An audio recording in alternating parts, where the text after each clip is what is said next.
Real quick, this episode is sponsored by Smooth Shop, your home for high-quality Delta 8. With their gummies, vapes, and pre-rolls, Smooth Shop has a variety of products to help you release, relieve, and revive.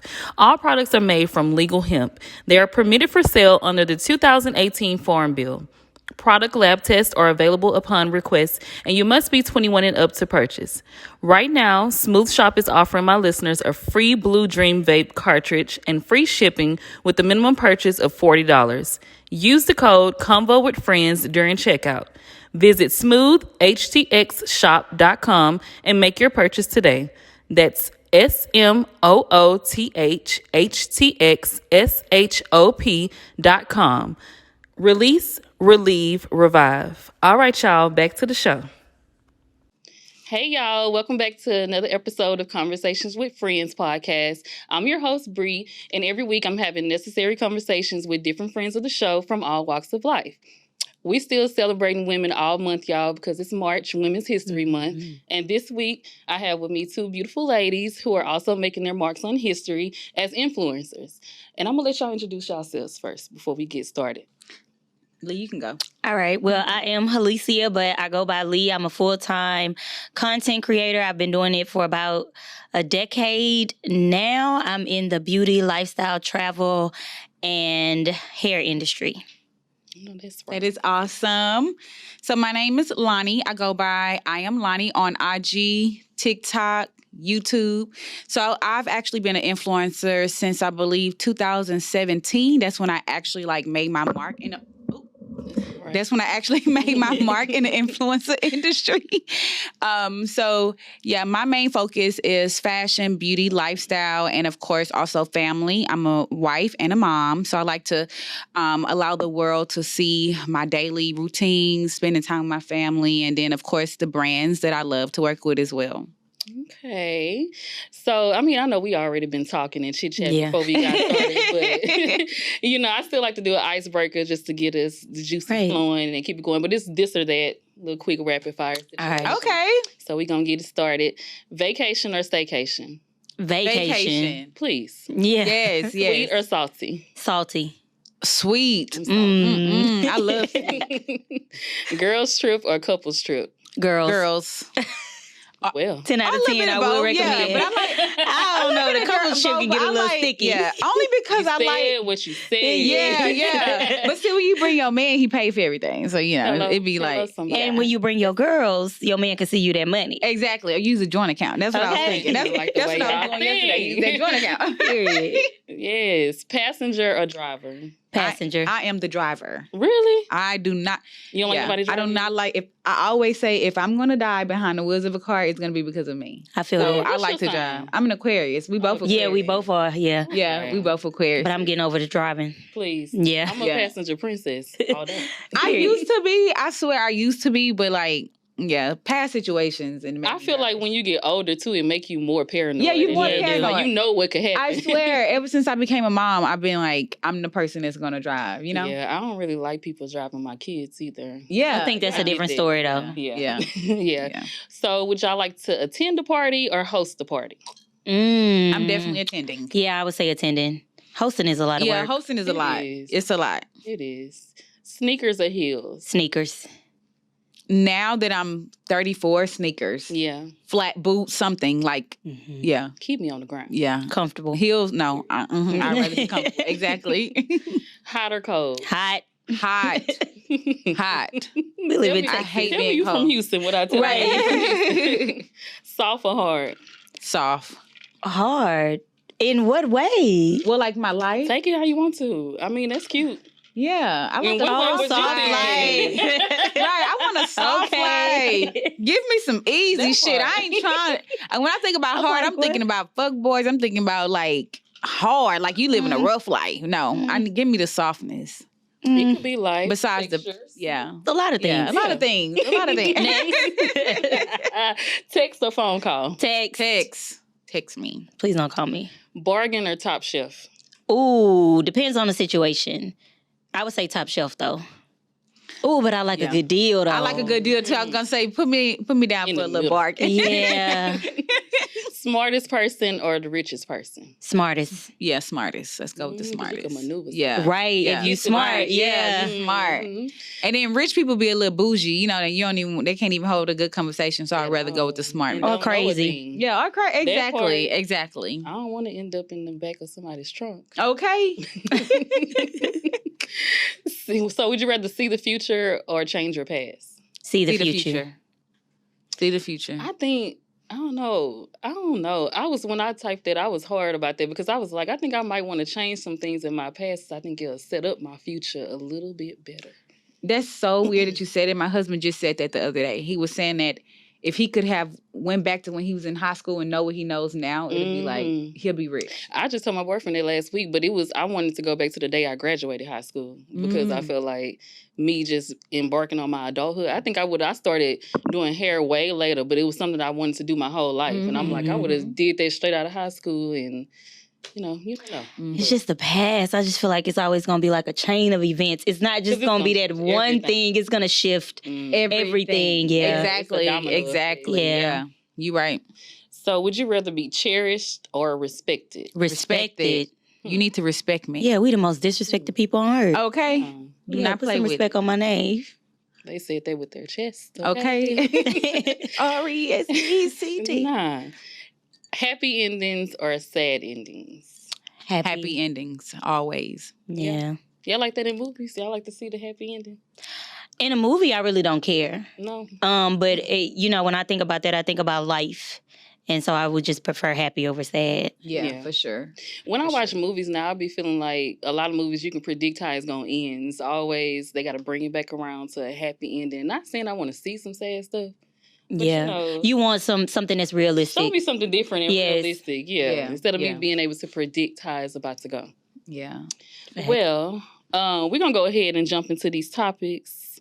So my first question is, I wanted to ask both of y'all, how did y'all first get started with influencing and what made you choose to go down this path?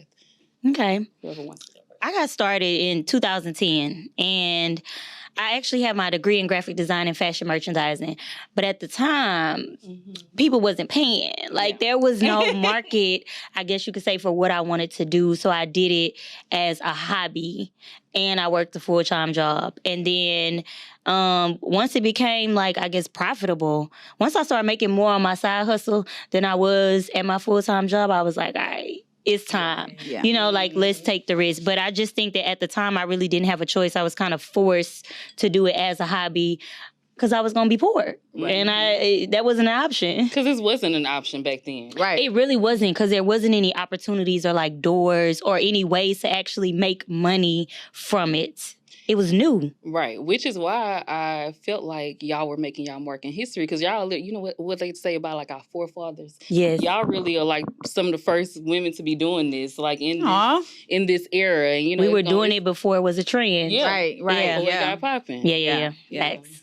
Yeah, that's kind of how I feel because I was just taking pictures just to take it. I like to share. I loved the fact that Instagram was Instagram. Well, at first it was Facebook, right? And then so Facebook became, at first it was more for college students. And then, here came Instagram where you're taking these beautiful pictures, your fashion and all of these things. And then, so I'm just posting pictures just because I like to do it at that time. We had camera phones and everything, iPhones and stuff. It was a little bit blurry. Barely. Because when we was I remember in high school, we had flip phones and, so we get camera phones, nice quality, all these things. Instagram came.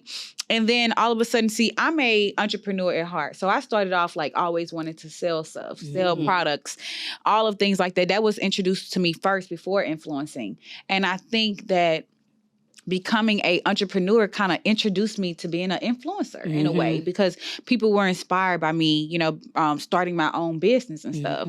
And then, so I sold products for a long time before I actually started working with brands because I like to think that people can be popular and people may like you, but does that make you an influencer though? Exactly. I feel like what makes a person an influencer is someone that they can actually, people look up to. People are inspired by, people actually want to work with them. And if I say like, oh my God, this is the most beautiful glass I've ever seen, are people going to buy this? Right. Because they trust into what I'm saying. So when you can actually get somebody to buy things that you recommend, or people are inspired from you, or people move in a way because you told them to, that makes you an influencer. They believe in you. They believe in you, exactly. That goes into what my next question was going to be, which is, how do you determine if you're influential or not?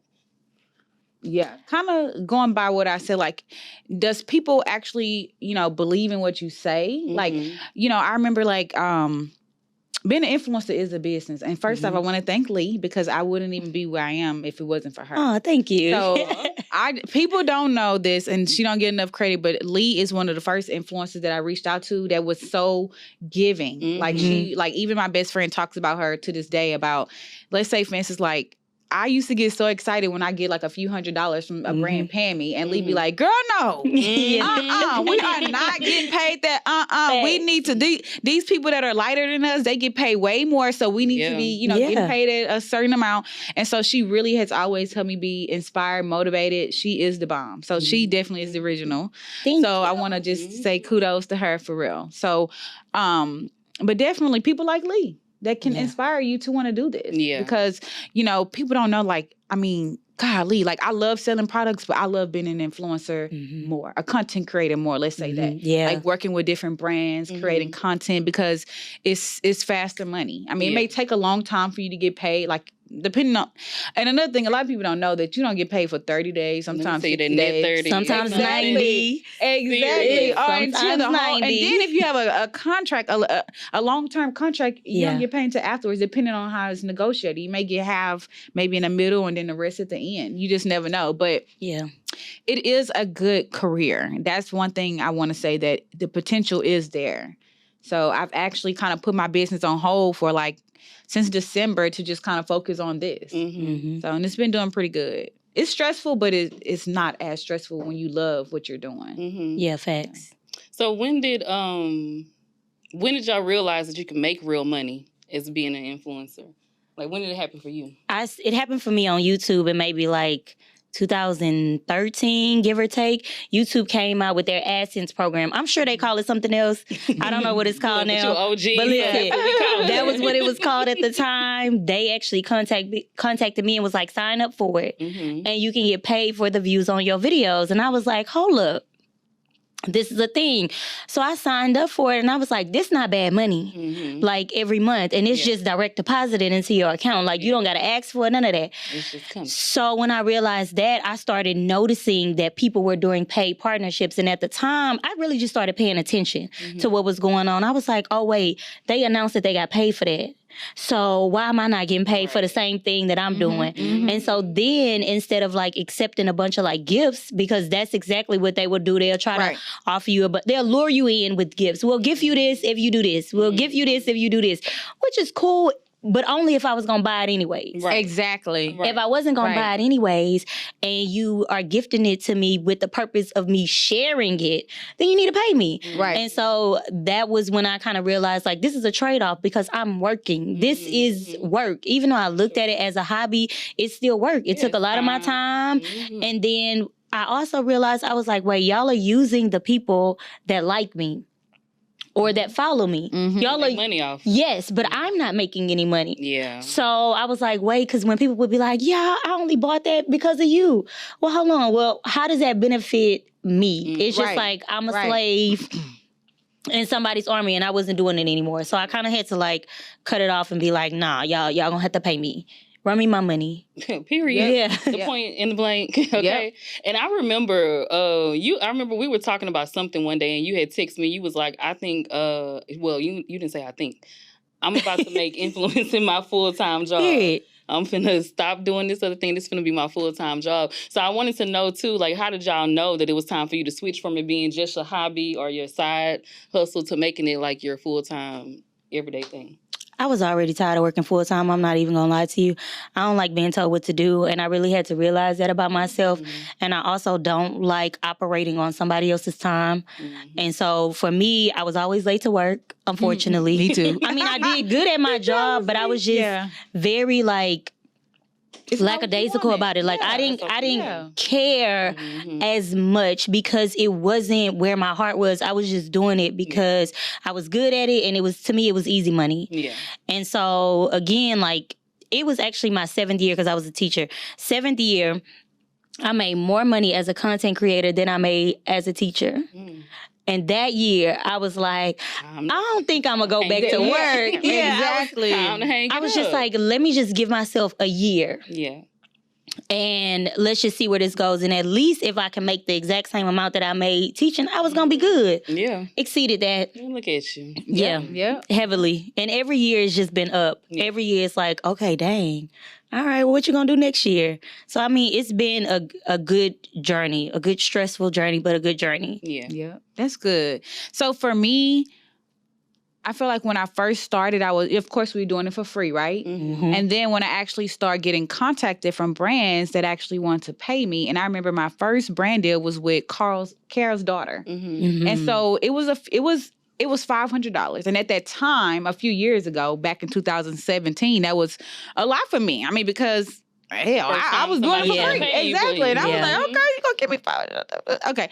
So then I told my husband, I was so excited. I was like, oh my God, baby, this brand want to pay me, whatever.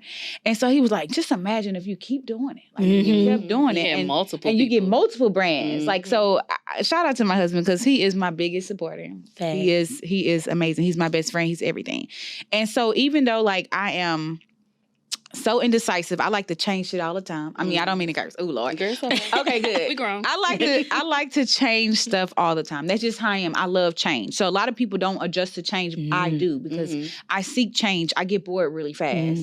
So so that's one thing that I loved about being a content creator is because I got to change all the time. I got to create different things all the time. I get to, every week is different. I get to create what I want to create. Yeah. So when he was saying, let's focus, he's like, you should focus on that. And at that time, I had a kiosk at the Galleria and it was so stressful. It was causing me a lot of my time. I had employees and it was just a lot. And so, I talked to God and God told me that it's time to just let it go. Something bigger is going to happen. And so at that time too, when my husband was trying to have a baby, and I was getting brand deals, but not as many as I got once I let it go. Like once I let it go, let the kiosk go, I started getting, oh my God, I ended up getting so many brand deals from my prior, we're with the same brand manager now. I love her. But before, one of my other sorority sisters had put me in the door with her brand manager. And so he started getting me all kind of brand deals. I'm like, oh Lord, like, I was just so happy because I'm like, oh my God, I'm up here like at the kiosk at the Galleria. I'm like struggling to make $10,000 a month to pay my bills, doing this and doing that. I made that in like literally from 2 campaigns in my first month of ever working with him. And then it just kept going. Then he started getting me more long-term contracts. Then he started doing this. And I was like, I could really, if I focus on this every day, if I put in, let's say I was working at the kiosk for, also I have a background in accounting and an MBA in supply chain management. So I knew that just my prior corporate experience, I'm working there for hours. If I'm working somewhere for 8 hours for a company, I could put in that much time with my career as a content creator and I can make just as much, but then it does not even require me to do it that long. Like I can knock out now, because I've been doing it for a while, I can knock out a campaign in a few hours and I'm done.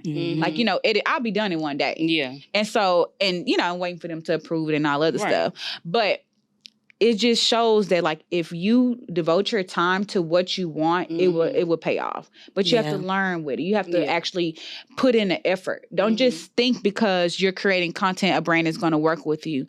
Is that brand in your niche? Your niche? Are you focusing on like another thing? Like, are you buying their products to show that you actually like it? Like, are your audience like liking the stuff that you're recommending? Because at the end of the day, it's all about them. To be honest, like it's all about your community. community. It's Yeah. all about the people that actually believe in you, Mhm. because you can't be an influencer without having a community, right? Yeah. Right. Alignment. Yeah, the main thing is focusing on building your community, and once you have that, then that can determine if you can become full-time, because you can't become full-time unless they're really She got willing that to going. support you. Yeah. Mhm. Yeah. I was gonna say, you said something too, because I feel like sometimes we can get in our own ways, or not even, or maybe you question yourself, because like when you had the kiosk and you probably was thinking, okay, I made this commitment, I did this thing, Yes. and I mean, I was gonna say maybe you thought it was big, but I thought it was big. I remember I saw when you got that kiosk. I knew it was big. Yes. Okay, that was a big Kiosk in the deal. Galleria, child. Yes, that definitely is a big deal. So I know that probably was hard for you to let go of. It was but extremely hard. It was extremely it's like hard. when you pray for things and when God tells you, okay, you have to let go, look how the doors just opened up. Yeah, and don't get me wrong, I was so grateful for that kiosk, because my best friend invested in my business, Chanel, and my husband as well, and my sister too. Everybody kind of put in, you know, to help me with this business. And because I gave it up, well, I feel like I had to, just for my mental state. I had to do what I had to do. And it was like, nobody said, well, you're a failure. Yeah. No. Because you stopped. Nobody said that. Everybody was more like, well, this is what is best for you, sis. Let's do it. And I was able to give them their investment back plus some. Yeah. Of course, not my husband, because, you know, Yeah. but The husband. you know what I'm saying, Yeah. my husband, but my best friend. I'm so grateful for her, because a lot of people don't know that she gave me most of the money for my kiosk to even start it. Because, I mean, having a kiosk at the Galleria is expensive. Yeah. Yes, it is. It Lord took me Jesus. just $20,000 just to start it, I plus already the know. build out, plus Yeah. the rent. We paying $3,000 a month. It was very, very expensive, but she helped invest in my business, and so I owe her everything. Honestly, like, I still to this day we make sure we treat each other really well. But it was because of influencing and listening to God. Like, I'm not that type of person where I ignore red flags. Like, when you're praying to God and you're asking God, please show me the signs. Give me the signs that I need to make sure I'm doing the right thing. And when he shows you, you ignore it. I'm not that type of person. Yeah. Just like with a man. If a man is doing things to you and you telling God, please show me the signs, and he's clearly showing you that this is not the person for you, but you're still staying with him. Yeah. You are ignoring them. So not me. So when God is like, okay, it's crazy, because as soon as I left that, do you know the pandemic happened? And then when the pandemic happened, I made the most money I ever made in my life. The pandemic was amazing. It was amazing, right? For entrepreneurs. Literally, I left in November. The pandemic happened in January. Like, of 2020. It was right. It was like, it was right on time. Right on time. It was like, and when I listened to God, because the thing is, I already knew for months I'm stressing myself out. I'm constantly doing this. I know that he's providing another income for me. Like, it was so many other things. Then I used my influencer career to do mentorship classes, write an ebook, do all these other things, so you can be an influencer and have multiple streams of income. Right. You don't have to always just focus on brand deals, but brand deals are great. That's how you make the most money.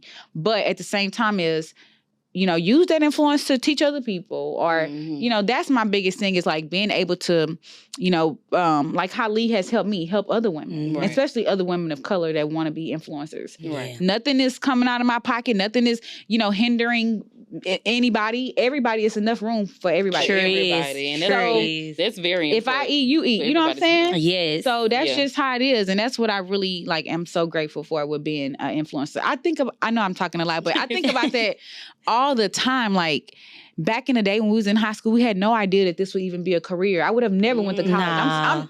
Now, don't get me wrong, I love being AK, but at the same time and I love that I've met the people that I met in college. Some of my best friends I met in college. Well, my closest friends I met in college. But I feel like I would have never even did that. I would have just went straight to social media and built the business. I would have never gave up college. I did. I would have. Ever. I would have. College was one of the best experiences it was fun, of but my when I life. think about it, I got $80,000 that I got to pay back. Yeah. No, I ain't got that much, but you know, listen. It was fun. Like I said, I love crossing and I love the whole experience. It was so fun, but now, Lord. That's what I was telling y'all earlier about me being a hairstylist. If I could start over, I would have did it as soon as I graduated. Yeah, you would have from high did. school. Yeah, I would have really got into it right then. Exactly. Even though college was fun, but you would have still your journey would not be the same. You would Yeah, not it even is. be who you are had you not experienced what you experienced.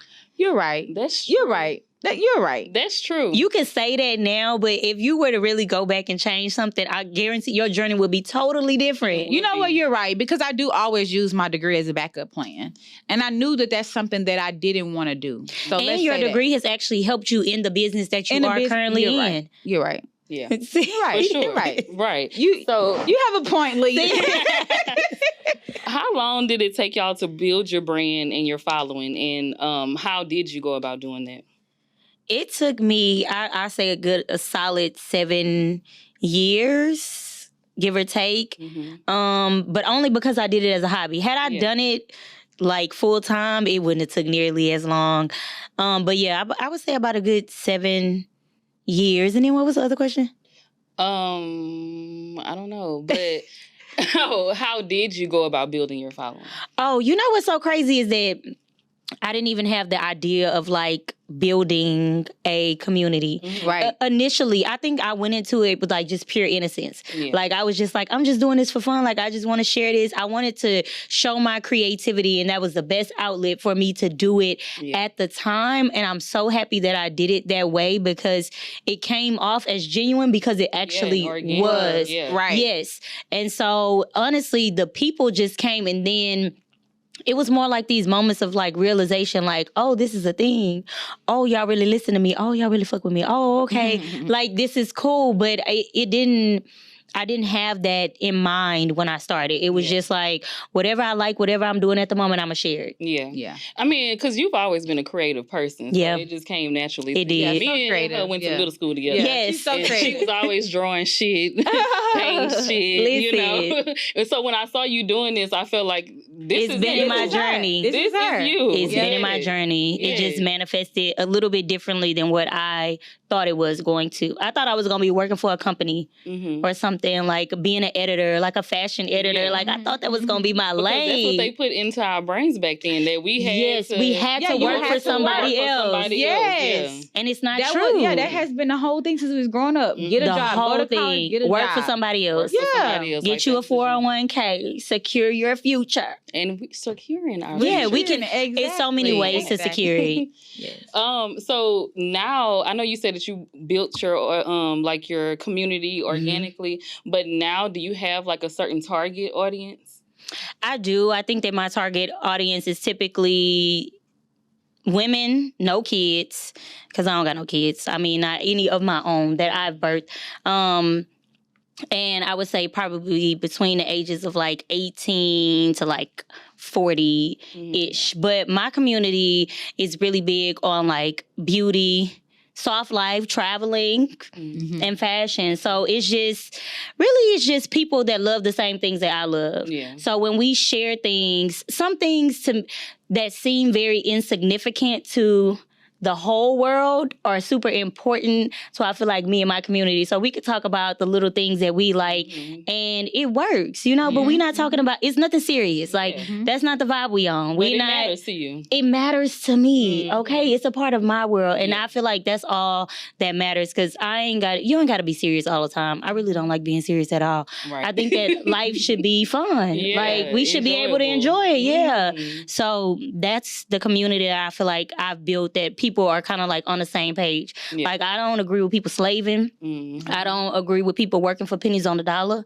You know, I don't agree with people being mistreated or misused. I don't agree with none of that.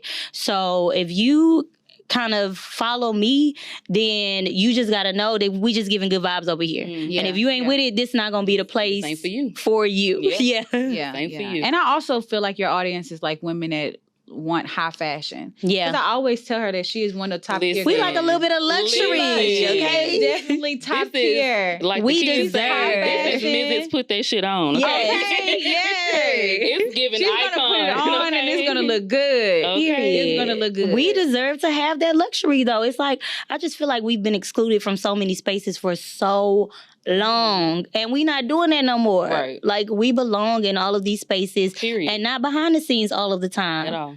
Like, we can be at the forefront, and it is what it is. So, yes, I do believe in Black women in luxury. And not only can we be at the forefront, we can set the trend. But you know what? We always set the trends. trends. That has always been a every thing. single trend has started with us and been copy and pasted, and then whitewashed. Yep. You're right about that. So I don't want to hear it. You can name any trend. Yeah. A black woman did it first. I can bet you. I agree, girl. It's just we need to be recognized for it. Yeah, that never happens though. I mean, we gotta fight for it, but it typically doesn't happen. It don't come right off the back at all. Okay. So do you, for those people that want to do what y'all are doing, want to become content creators, do you have to have a certain amount of followers in order to start getting paid deals?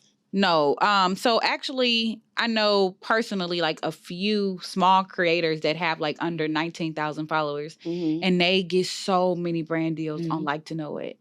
So Lee actually introduced me to Like to Know It. I had no idea what it was, but it's a platform that is great for creators to receive commissions, like affiliate links from their affiliate links. They have pretty much every company on there that you can tag that you buy from, and you actually receive a commission anytime somebody buy from you. Okay. And then it's also a way to get partnerships.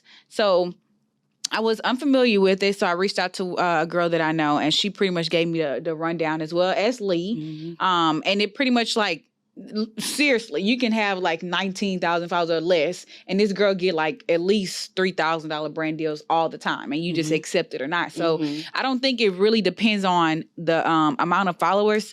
I think that of course, I think any influencer over 10,000 can, I think, get on that platform, I believe, and still obtain brand deals. The main thing is that I learned on Like to Know It is just tagging the brands that you're using, and is your followers, your community actually buying the product. That's really the main thing, because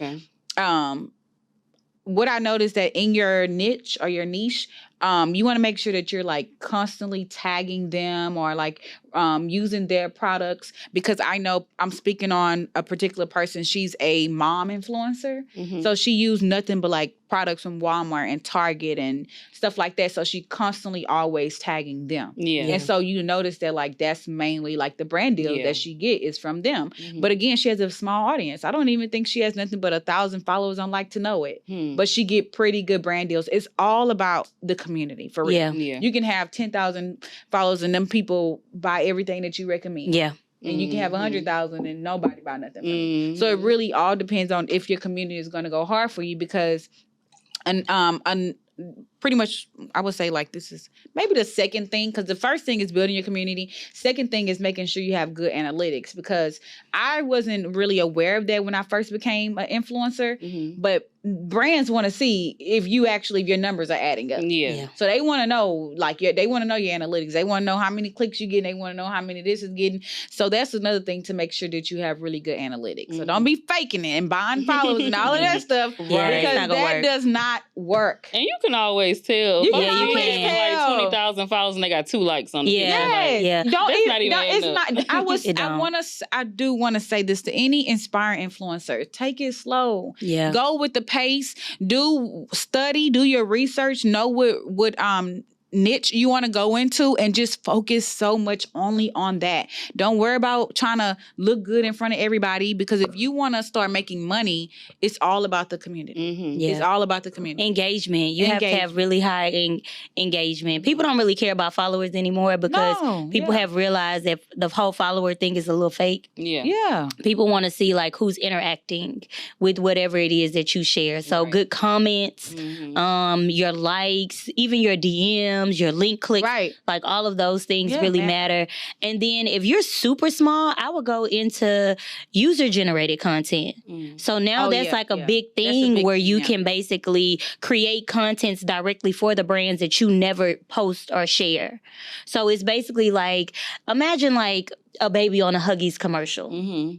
That might be user-generated content. And I'm not saying like maybe not a baby, but you know, like the same thing, how it wouldn't be shared on social media, but it might be shared on larger platforms. So anybody can get into kind of like that space, because I think what media has realized is nobody really cares about celebrities as much, because we know that celebrities are being heavily paid to promote whatever they're being paid for. People want real people in real life situations. And I want to know if if this product does what you said it's going to do. Right. So the user-generated content is also like a really, really good avenue to go in.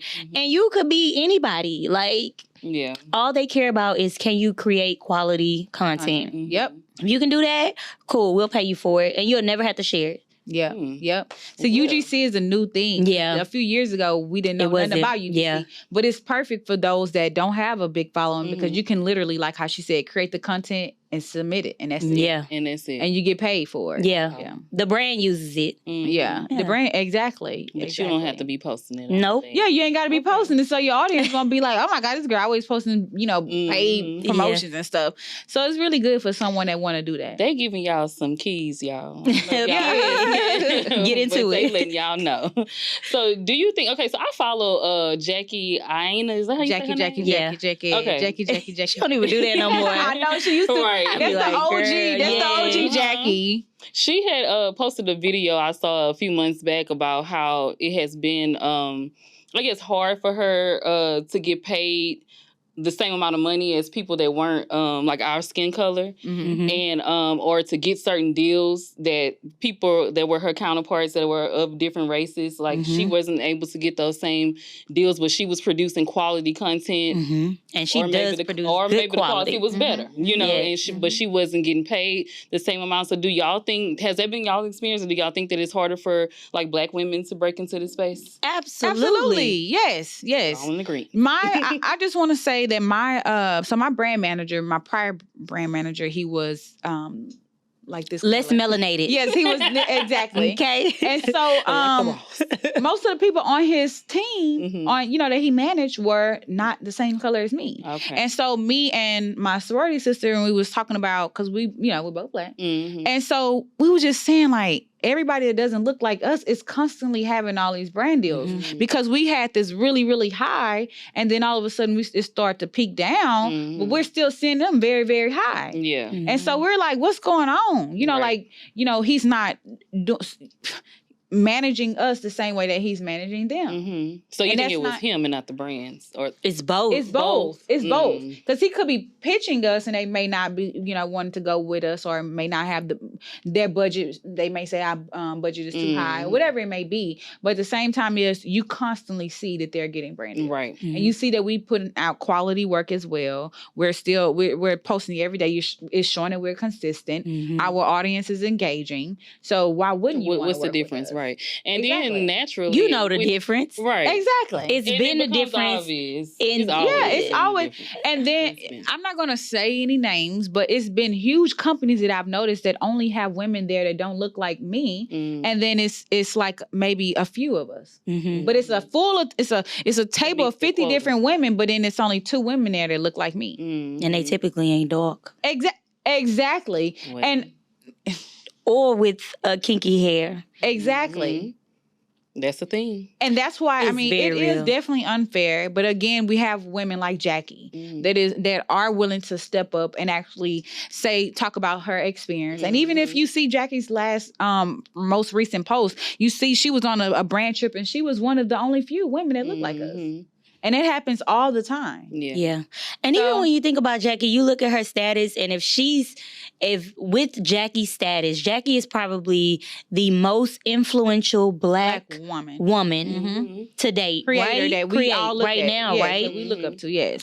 And if she's struggling Right. in her position, or if she has the same experience, and you can only imagine for all of the common influencers or the common content creators, the ones that are barely even making 100,000 or whatever.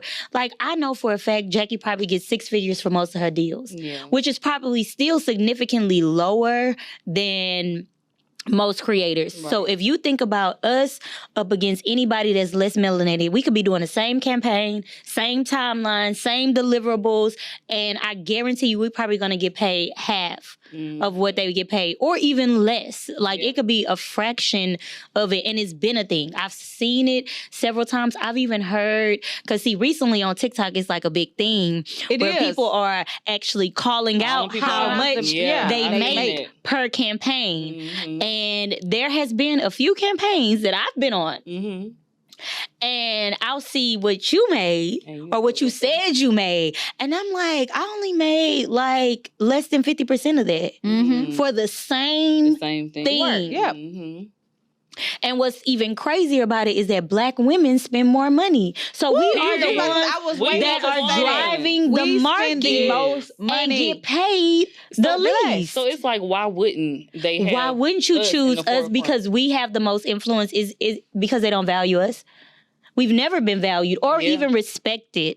So it's almost like you have to demand it, which is why I tell Lonni all the time, stop taking them brand deals. Yeah, that tell was them folks no. That's what I was gonna say. You're right. Because Jackie also said that it was another person that looked like her that told her, you getting paid that? You shouldn't be accepting that. You should be correct. Tell them no. And exactly, like people like Lee, they have been in this industry before me. They know what it is. They know like how somebody, I'm sure, they've been in the industry before. Jackie actually told her, you shouldn't be making that money. You should be making more. Yes. So you need mentors like other Black women that are actually willing to open up. And that's the thing. We all have to stop being so secretive and actually letting everybody know, girl, I made this amount of money. And they be like, oh, no.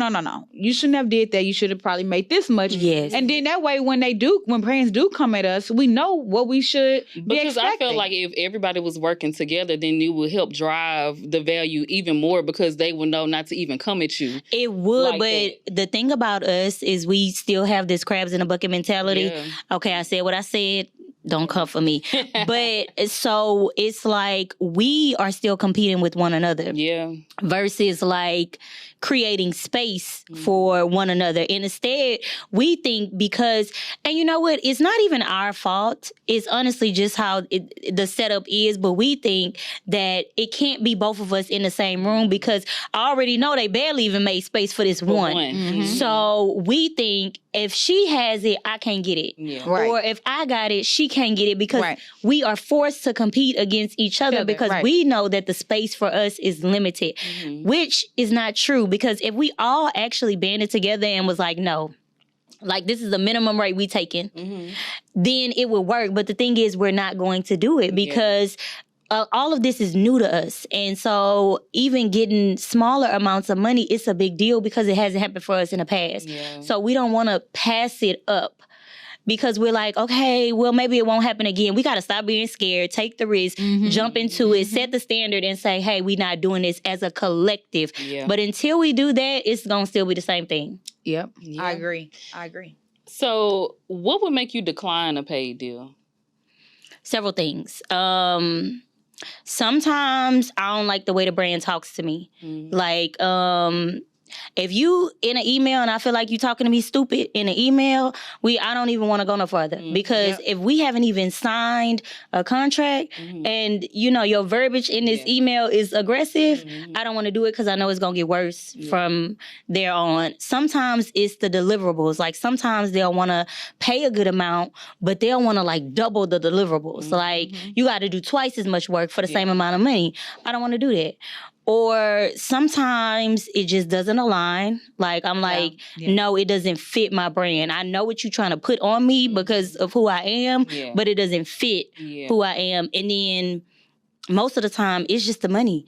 Like, it's like, that's not enough for what you asking me to do. Like, you want me to give you the world, but you only want to pay me a couple of bands. Right. This not enough. Right. And they be like, make it enough. And I'm like, no. No, it's not enough. Right. I would say the exact same thing. Yeah. The main thing is it doesn't align. I mean, I personally haven't had any brands. Well, besides one brand, I'm not going to say their name, but they were the worst brand that I ever worked with. Ooh, Lord. They was actually like, you ever had a brand like once you post the content, they be like responding to everybody, and then sometimes they be a little rude? Like in your comments. In my comments. Yeah. Like, I was like, oh my God, like, let me respond back to them because, but they were so rude. And so that was the first company too that I've ever had to reshoot for. I never, ever, ever have had to reshoot, but I had to reshoot for that brand. They were in my DM, in the comments, responding back to everybody, like, golly. But yeah, that's another thing, like just making sure that it aligns with your brand and see if the brand is actually easy to work with. Most of the time, the brand is easy to work with. I've also had some brands that don't respond but I've also had brands that do respond. Mm-hmm. I've also had brands that don't respond, they pay your money.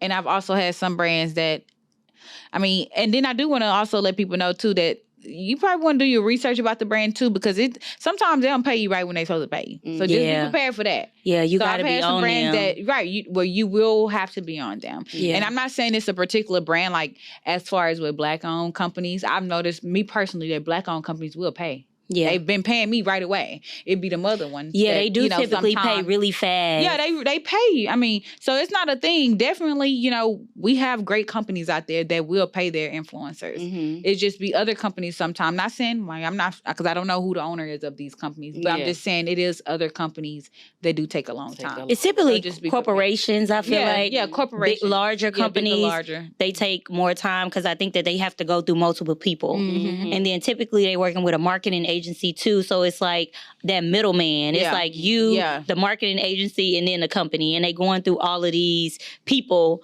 to get you your money. Yeah, it takes a while. So just be prepared. That's another thing that I was not prepared for when I became an influencer, that I won't be getting paid for a little minute. Yeah, you got to manage your money. So you got to know how to manage your money. Yeah. That is something that you definitely need to know. I had just did a hair and makeup job for a shoot out here for a corporation, a major corporation. And this was in January, and I just got paid for it last week. Yeah. And I was like, they told me that they pay on a net 30 start now. But it was more like net 60. Exactly. It was also a large amount that it was probably like 4 times of what I charged to just do this on a regular day or whatever. So I was excited about getting paid this amount. And also I was like, the price needs to go up. Okay. Yeah. For what I'm doing. Okay. Yeah. But then I didn't get it to, over 60 days later. I'm like, child, is this how this works? Exactly. Yeah. Let me tell you something. Never accept the first offer. Yeah. Ever. Never, ever accept the first offer. And I'm going to tell you this. If you send a brand a number and they accept that offer immediately, your number was way too low. Mm-hmm. Yeah.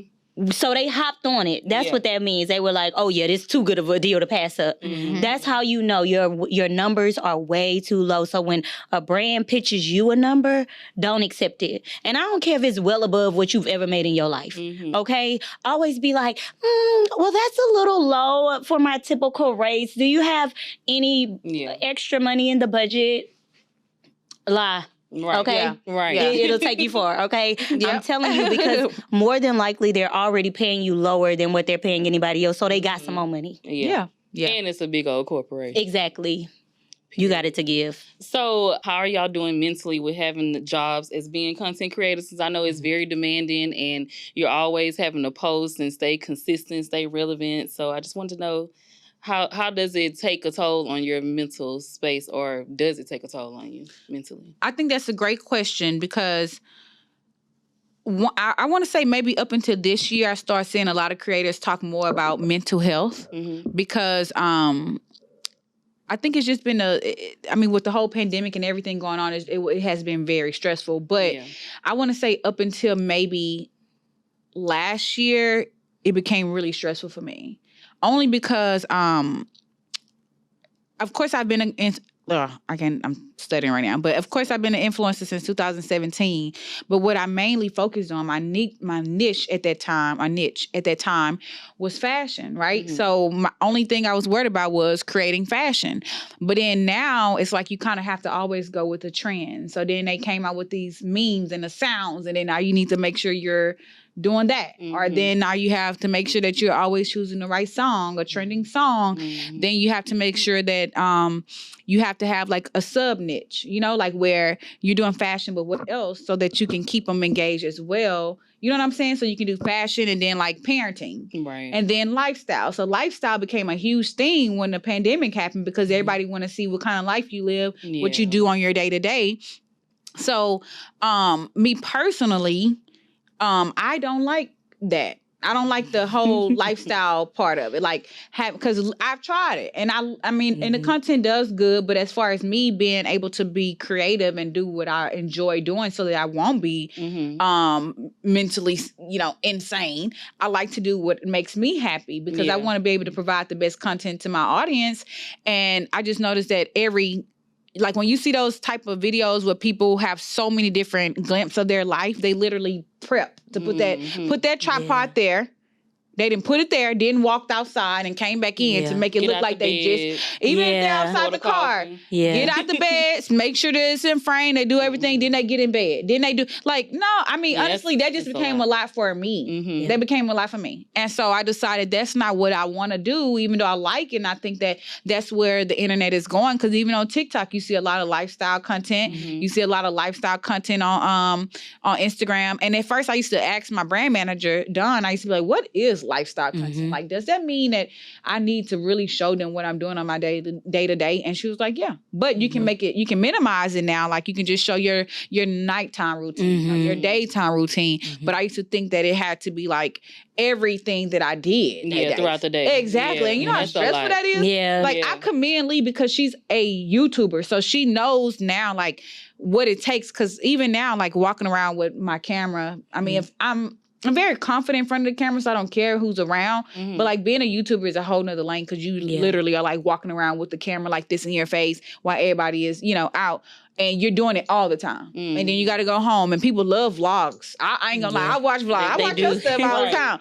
So people are really into that on YouTube, TikTok, and Instagram. And I think that's where, like, I started getting stressed. So what I did was I kind of just, like, took a mental break. So if you notice that, like, for since this year, I have not did no lifestyle content like that in that form.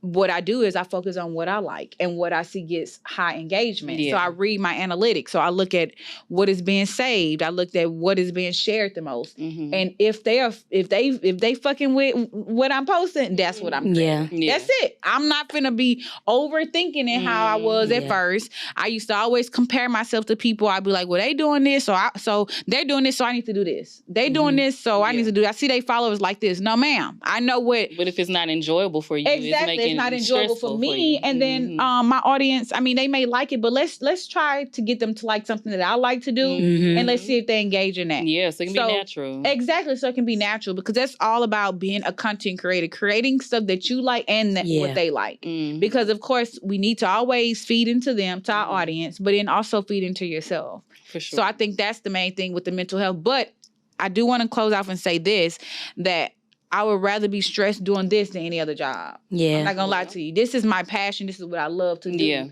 So I feel like if I'm going to be stressed working and making money and doing whatever, I need to be able to do it with this, because this is what I love to do. This is when I wake up in the morning, I'm so excited about my job. Like, and that's what feeds me, because I remember being an accountant. I didn't like it. It was so boring. I was doing the same thing every day. Then I remember, being a business analyst, and I didn't like it. Like how Lee said, I was late every day. I used to get in trouble. I'm late every day. I'm sitting up there watching Wendy Williams and stuff all the time. Then at the working at the kiosk, for a minute I did enjoy it, but it was so stressful. It was like, that's when I decided I want to work smart, not hard. So I decided to do things that doesn't require as much of my time. And what's so crazy is when you become an influencer, you have to know how to manage your time. Because if you don't, you're working for yourself. So in your mind, you're like, okay, I'm used to working 8 hours and I'm used to doing stuff for 8 hours, but you don't have to do stuff for 8 hours. If you actually focus, you can be done in like 4 hours. And that was the crazy part, that I used to be like, I'm making all this money and I'm literally only putting in 4 hours a day. And that used to mess me up because you get too comfortable. But then some stuff may require you can get lazy. Time. You get lazy. So you have to be able to stay focus. And that's what's going to help with your mental health, like actually writing down things and checking it off, doing your to-do list every day, knowing your daily routine. You have to have daily, because you got to set some boundaries around all of this too, because like you said, you can be recording all day, you can be or not being engaged with like the people that's in your personal life for real, like that. And not taking the time for the things that, matter the most to you in your life. And you just got to have boundaries. You have to have boundaries. And then one of my best friend I was telling you about earlier that invested in my business, she lives in LA now. So when she comes back, it's like my whole day shuts down. I'm giving her my time. But if I wasn't an entrepreneur and I didn't make my own schedule, I can make that a whole content day. But if I wasn't an entrepreneur, I wouldn't be able to do that. You know what I'm saying? And that's, I think, the luxury that you have. Like, it's on your terms. It's on your terms. It's on your terms. And you determine on what day. Like me and Lee went out to eat the other day, and I love that she said, I like to choose my time when I feel like posting and when she don't, you know, like, and that's what I love. Everything doesn't have to be content. Yeah. Like, and that's what I used to think. And when I first started being a content creator, that everything have to be a content day. No, sometimes you just got to live in that moment. Yeah. Yeah. And I think once you get to the space that Lee is in and the space that I'm in, and we've been doing it for years, that you just sit back and you be like, every day doesn't have to be a content day. And I actually used to tell my best friends that, like, I'm living more in the moment. I'm living more into where I don't have to have 10, 15 slides on the story. Yeah. Like, I used to always fill my stories with slides, but now I'm more like, I'm going to just try to hang out with her. I might take 2 little pictures and I'm done. Yeah. Put it down. Let me put my phone down. I put my phone in my purse. Like, it's so many special moments that I do with my family that I could think about that are great for Instagram. Like, you know, like us cooking. I cook with my daughter every night. My daughter helps me cook. She pours the seasoning in there. She does stuff, and we have that special moment. And everybody always be like, she's a daddy's girl, but she is a mama's girl too. Like, she love her mom. So I have those moments with her where, you know, I'm doing her hair. I'm like, show me what you want to wear, how you want your hair. Like, I have those special moments with her. I have her open all my Amazon packages. Like, I have her wipe the mirror down when I'm cleaning up. Those are great moments on Instagram, but I like to share those times with just me. You know what I'm saying? So that it helps with your question, like how you said, just your mental health. Like, you have to know what's work and what, you know, what's not work. Turn it on and it takes time. It's gonna happen when you've been doing this for a while and you're gonna decide what's best for you. You have to go through that phase to figure out what you want to post and what you don't want to post. Yeah. What about you? I'm not gonna lie, I be stressed. I don't even know what to say about it. I have anxiety, very bad, going into a lot of situations. And it's not even because it's not even a time management. It's not that for me, but it's more or less how I create. I'm so invested in creating. And so making sure it is a certain way. Yes. And so that gives me anxiety. So I can like shoot a campaign or something and I'm like, I hate it.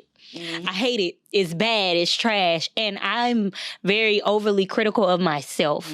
So then that brings on anxiety. So I'll end up shooting a campaign 3 or 4 times before I even submit it. And even when I've submitted, I'm like, I still don't like it. You know, it's still not the best that I can do. So I think that that's the part. But I had to realize, and I have to actually coach myself, like, you're enough. This is good enough. You're good at what you do. But I have to physically tell myself that every single time. So just recently, I've just been practicing, I guess, self-love in general, because I think that is where this kind of like overcritical or self-doubt stems from. So I'm like, all of the time, like, I was talking to Lonni about it, and I was like, I'm not editing my pictures. Like, if you want to, if I got marks on my face, you're going to see these marks on my face. If I ain't got on no makeup, and it's only to condition myself so that I am truly confident and I really love myself.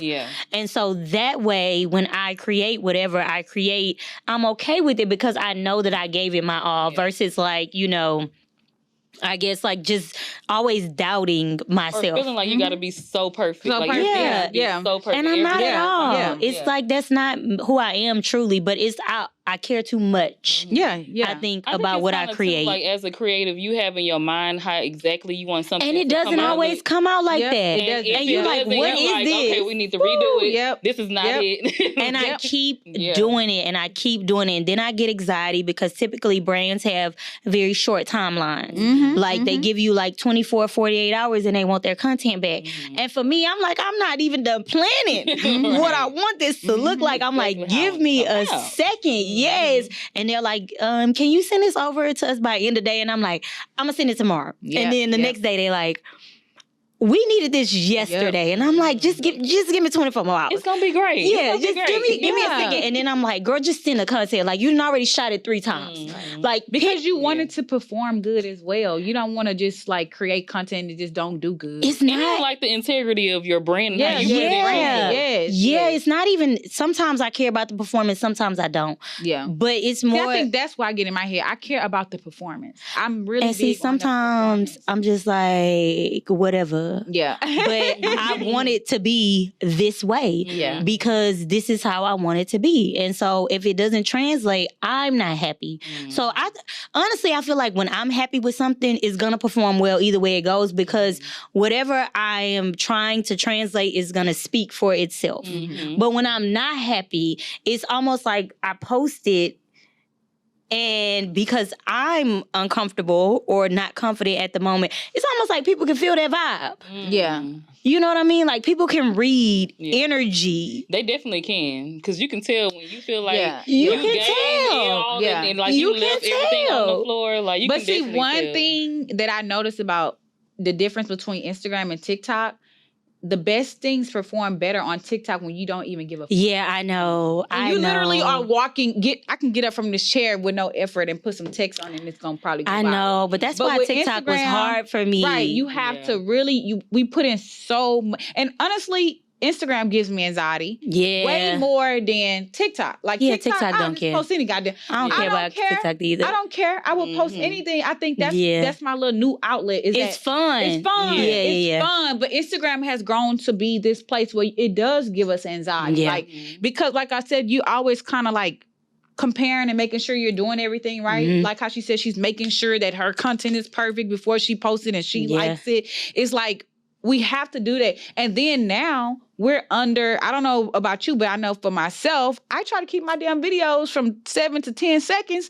because I'm like, that's the only thing that grabs their attention. And anything more than that, they ADHD be everybody attention span is like on to the real next. short. But it's just like, how can I get this video that I didn't record it for 30 minutes down to 7 or 10 seconds? 10 seconds. I realized 40 seconds. you gotta condition people. Get this. My video yesterday, that I just edited is 40 seconds. I said, these motherfuckers about to get this 40 second video. Yeah. You can condition people, though. I noticed that you can actually condition your followers to certain things about you, like longer format videos or just pictures or maybe just videos or just memes. You can actually condition the people that follow you to like whatever it is that you like. Now, it takes time, I ain't gonna lie, and it's a treacherous journey, because more than likely people are gonna fall off first, and then you'll kind of like gain that traction again. But you can condition people, because like I had to do that when I transitioned from natural hair into more like lifestyle and fashion. I lost like 10,000 followers at least. And it was because those people were only following me for natural hair. And I was like, well, I don't want to do that all the time. Exactly. Like, that's not my whole life. Exactly. That's why I was saying you have to have that sub niche. Yeah. So that you can also, even though people love you for your hair, but you have a large audience that like you for your fashion. That's what you started with. That is what I started with. That's how I built my audience. Yeah. And then when I didn't want to do it anymore, they like, what you mean? Girl. Like, what you talking about? And I'm like, girl, we changed. Yeah. Everybody evolves and normalizes. Everybody changes. Yes. That's why you see most influencers, they say, I'm fashion, beauty, lifestyle. I'm because lifestyle covers everything. Whatever. Yeah, because it doesn't just keep us in that box. Yeah, and I think that's what so many people struggle with, is that being and having that one niche. Yeah. And it's like nobody wants to just stick to that. I mean, even though it does work, but can I also cater to these people? And right. what happens 5-10 years down the line when I'm no longer like that person anymore? Girl, 5-10 years, no longer talk that about person. two. Exactly. Because how much can you create on one topic? Exactly. Like, eventually I gotta venture out into something else, because I can't keep covering the same thing over and over and over again. How much natural hair can I talk about? How many twist outs can I show y'all? How many ways can I show you? It's not that much. And so after a couple of years, it's like I don't even have anything else to show you. Yep. Right. Yep. That's why, like, lately, like, my content has been all about Amazon, but it's like Amazon is so big. Yeah. Like, I get to pick all kind of products. I mean, like different areas for lifestyle. Yeah, you do. I like that, yeah. So if there was one thing that y'all could change about social media, what would it be? Oh, me personally, if it was one thing about social media, I would say just remove the likes, the views, all of that. Just let me post and not have to worry about other people's opinions about my content. Just let me have a little fun with it and just talk to whoever decides to comment on my stuff. That's who I want to talk to. Because I actually respond back to pretty much almost everybody. I try to wake up in the morning and I try to respond back. So let me just have that moment with my people, like with my community, without feeling like I mean, do you know how many people we be talking and we like, oh my God, I only got 10 likes today. Oh my God. And even though you don't think it bothers you, but if you put in that much work, I'm just saying, because this is a conversation I just previously had on my way over here. You put in so much work for that video, and then you're like, I know this is going to be hidden. And it don't hit like how you think it's going to hit. Exactly. But you put so much effort. You didn't spend hours on that video. You didn't edit it and made it look all polished. And then now you posted it, and now your mood is determined by other people. And that's the thing that I personally wish that we could actually move away with it. I love that fact that I can hide my likes. It's not I'm just hiding my likes just because of I'm not getting as much as I want. I just want to hide it because this is what I actually enjoy doing, and I don't want to mess up my day right now. Because only 2 people may have liked my stuff, but I love this video, so I'm gonna do it. And that's you what I also want. don't want people to just react to your stuff because somebody else has reacted. You know how when you see stuff that has just gotten a lot of traction and you just naturally do it because you see so many people have done it. And it's like, it's not genuine. It's not, exactly. So you just want people to engage with me because you like it. I hide my likes too. At least for like the first week or two. I just hide them because I feel like the post is new, and I'm like, whoever wants to engage with, I want them to have a fair chance to engage with my content without the pressure of all of this other stuff. Because I know we will go to an explore page, or even if we look at something and it's like 50,000 likes, we will try to figure out what people like so much about this picture, and we'll end up liking it ourselves or whatever. And I don't want to do that. You just said it, like, and I feel like that's like the key to a lot of people having freaking anxiety and social media, like where they always, like, these young kids, like, always comparing themselves. Even as content creators, we're constantly comparing because we're looking at the numbers all the time. Right. It's all about the numbers. But if Instagram maybe went away with that, just to see if they even did a beta They test. did, though. They did and for some time. And people complained heavy about they wanted to see those numbers. Yeah. Because you have those people who think like that is everything to them. To have these likes, to see the numbers, like so many people, that is everything to them, but they're not thinking about like how they like can people feel in your mental mind. state. Like, well, that was why Instagram took it away in the first place. They were like, and that was kind of around the time when they took away filters. And you know, it was so much backlash about, you know, what Instagram was doing. That's one of the things that I would change. I think that I would prefer social medias stay in their own lane. Like, for example, Instagram, because Instagram is having an identity crisis. We all know. But I wish that they would stick to what they were. Instagram. Pictures. Okay, that was y'all platform. TikTok is videos. Stick to videos. Like, YouTube is videos. Stick to videos. Long form videos. I feel like every platform has its own lane. Stick to that lane. Yeah, Instagram stories is really just Snapchat. I can't keep up. Like, you keep on introducing these new things on all these different things. Yeah, they're trying to expand, but it's a lot. It's a lot because now I have this little routine that I'm sure most creators do have, that we got to make sure we post on Instagram. Then once we post on Instagram, then I'm noticing that, I mean, and it works all kind of ways, but I'm noticing that when you post on certain platforms, they want you to use their stuff, like use their text. And it'll do better if you use their text than using a pre-generated because text. now they know everybody is just repurposing content. Exactly. And they don't want you to do that. But the only reason we're repurposing content is because y'all have repurposed the other app. Exactly. Why you mad at us? Exactly. Gave us a little bit about it. 60-second short form video on all of these apps. It's the same thing. Same thing. And then now I'm noticing, like, with brands, is that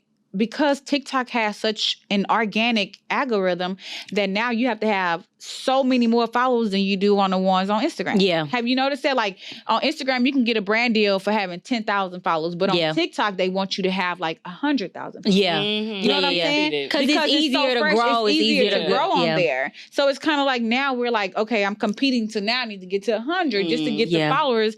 I mean, just to get the campaigns, because I'm noticing I've been getting so many TikTok emails.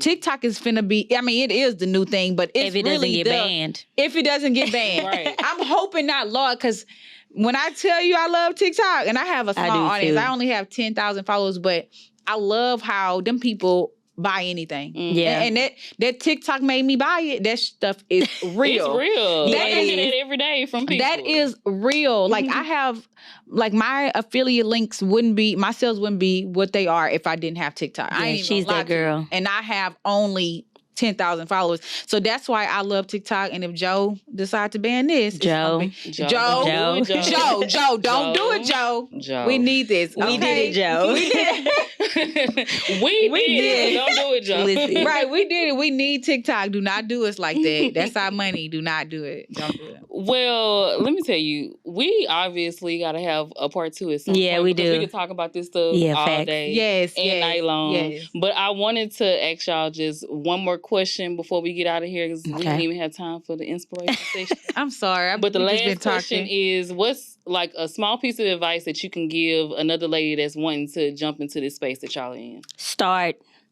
Do it. I get that question all of the time. People are like, how do I start? Start. Yeah, start. Like, it's Just really just that simple. And they're like, so what do I do? Share. Like, and do it consistently. But I think, and another thing, like, believe in yourself. Like, I feel like you have to become the person that you want to be right now. So if you want to be a millionaire, you need to be stepping out dressing like a millionaire. Yep. And I'm not saying that you have to have on like designer down or whatever, but what I'm saying is that your mindset literally has to change. Like, you have to become that person because nobody's going to believe in you unless you believe in yourself. So the best advice that I can give is dive in, like full-fledged, and become that person and truly believe that you are that person. Yes, and it will translate to other people because you already believe Yeah. in yourself. Yep.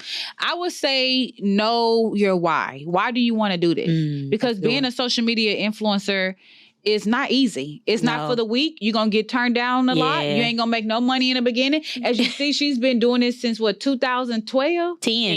Yeah. 2010. And it's 2013. It's 2023. years. Exactly. It's 2023. And I've been doing it since 2017. Actually, I went back the other day. My first Instagram post was 2012. Yeah. So I've been posting every day and just now starting to get paid like as an influencer since 2017. So just think about it. It takes a long time. Yeah. So just anybody that want to get started, what's your why? Why do you want to do this? And is your why big enough to sustain you for the longevity? Yeah. That's it. Is it? I mean, of course, get started, but is your why strong enough for this? Because anybody can start it, but are you going to be committed? Are you going to keep doing it? Because I might post a little picture here and there, and I know a lot of people, they'll start it. They'll do it. They on this damn high. They on this high. They're going to do it for a good week, and then, this because is too they much. looking for money. Right, they're looking for money. Right. What's your why? Yeah. They You looking for can't- money. You cannot can't do have that. Check. Hey. You cannot start off with trying to do this for money. Yeah. It's not going to work. No. You have, like how she said, it's going to take some years to build that community because at the end of the day, they're going to be the ones that's going to build them numbers. How we so adamant about everybody want numbers, and them numbers is going to get you them brand deals. Right. Yeah. You're not going to get no brand deals without no number. Yeah. Let's just put it out there. Unless you're doing UGC, like how we talked about. And that's a new thing. That's totally, but that's still and that even still work. don't pay you as much as you'll make if you shared it to That your is audience. true too. So you'll still make some money, but you make the big money when they know people are going to buy from you. Right. So just focus on what's your why. Why do you want to do this? What's your whole mission about it? If you was doing it for free, would you? Yeah. Right. And that's the thing.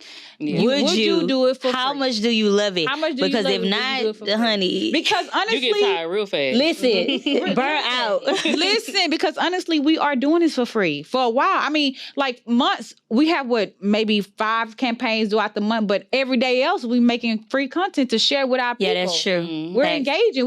We're literally, you may only have, I mean, it depends. I've seen some influencers where they post every other day, but most influencers have 5 to 10 brand deals a month, right? But it's 30 days out the month. So, and most of us are posting every day. Yeah. So we are literally creating 20 pieces of content for free to make sure that we are engaging with you. Yeah. Yeah. Or you just doing it just because you Or just enjoy because you doing love- it. Exactly. What is your Yeah. why? That goes back to that. And I always think about that when I get confused on what I want to do. What is my why? My why is to make sure I'm actually inspiring other women that look like me, other moms, making sure that moms don't lose themselves, making sure that they're finding things that are enjoyable in life. Yeah. That is my why. So just stay, true to that. I think what I can gather from both of y'all is that we got to remain authentic. Yes, there it is. Yes. From both of y'all. Yes. I want to thank both of y'all for coming on here. Thank you for having us. Anytime, we'll be back. Right. Y'all going to have We to had come back. fun. Because We we had got more to talk fun. about. Yes. This was And, great. I mean, I just feel like whenever I call on you, you always be ready to show up. Yeah. And I'm thankful that Yes, we're able she to start to do. build this. She does. I She just does. randomly saw her pull up to my Lonnie. I'm like, hey, Lee. Because I didn't tell y'all. No, when you I said told it in you a this text message, morning. I was like, Lonnie coming up for this year. Yeah. But I appreciate y'all for coming. Yeah. And I also want to thank y'all for tuning in every week to the show. Every Monday, catch us at 7 a.m. on all of the streaming platforms. And do y'all want to plug anything before we get out of here? Yes. Go ahead. Follow me. Okay. Okay, it's I Know Lee on all platforms. IKNOWLEE. Literally, just Google me. I'll pop up. That's what I'm talking about. Google me, Google baby. me. That's what I'm talking about. And I am Lonnie on all platforms besides TikTok. I am Lonnie 7 on TikTok. Okay. So yes. And I'll have their stuff in the description box below. But until next time, we out, y'all. Bye. Bye.